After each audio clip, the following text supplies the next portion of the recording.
மக்கள் இரண்டாம் நூலிலிருந்து வாசகம் 7:12 இறைவாக்கில் 43 முதல் 45 முடிய. மக்கள் ஒவ்வொருடமிருந்தும் யூதா பணம் திரட்டி 6 கிலோ வெள்ளி சேகரித்து பாவம் போக்கும் பலி ஒப்பு கொடுக்கும்படி எருசலேமுக்கு அனுப்பி வைத்தார். இச்செயல் மூலம் உயிர்த்தலை மனதில் கொண்டு நன்முறையில் மேன்மையாக நடந்து கொண்டார். ஏனெனில் இவங்கவர் மீண்டும் எழுவார் என்பதை எதிர்பார்த்திருக்கவில்லை என்றால் அவர் இறந்ததற்காக மன்றாடியது தேவையற்றதும் மடமையும் ஆகும்.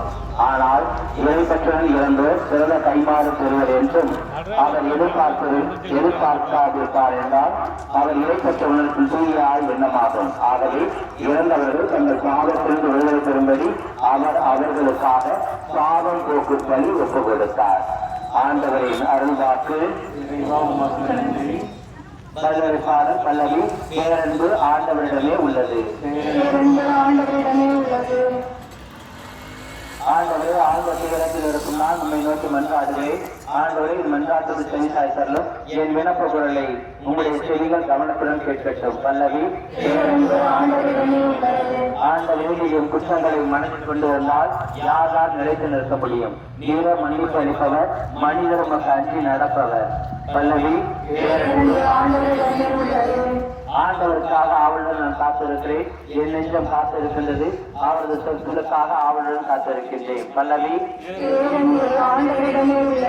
விடியலுக்காய் காத்திருக்கும் காவலரை விட விடியலுக்காய் காத்திருக்கும் காவலரை விட என் நெஞ்சம் என் தலைவருக்காய் ஆவலுடன் காத்திருக்கிறது. இஸ்ரவேலே, ஆண்டவரை நம்பியது பேரன்பு ஆண்டவரிடமே உள்ளது. மிகுதியான மீட்பு அவரிடமே உள்ளது. பல்லவி அன்புமிக்க சகோதர சகோதரிகளே, இக்கல்லறையில் அடக்கம் செய்யப்பட்டுள்ள அனைவரும் முடிவில்லா வாழ்வு அடையுமாறு மன்றாடுவோமாக.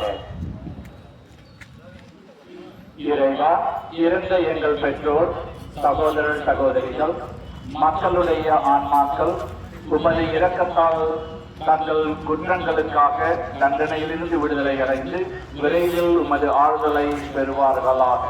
முடிவில்லா வாழ்வை இறைவா, இறந்து போன எங்கள் உற்றார் உறவினர் நண்பர்களுடைய ஆன்மாக்களுக்கு இரக்கம் காண்பித்து அவர்கள் உமது அரவணைப்பில் வந்து சேருவார்களாக. உங்களுடைய பதில் இறைவா, இக்கல்லறையில் அடக்கம் செய்யப்பட்ட விசுவாசிகள் மீது, குறிப்பாக யாரும் நினையாத ஆன்மாக்கள் மீது கருணை கண் காட்டியர்களும் இதனால் அவர்கள் உமது அன்பு முகத்தை காணும் பேறு பெறுவார்களாக. இறைவா, மரணமடைந்த குருக்கள், கன்னியர்கள், விசுவாசிகள் அனைவரும் உமது இறக்க பெருக்கத்தை முன்னிட்டு உமது ஆறுதலையும் அமைதியையும் தருவார்களாக. எல்லாரும் இணைந்து சொல்லுவோம்.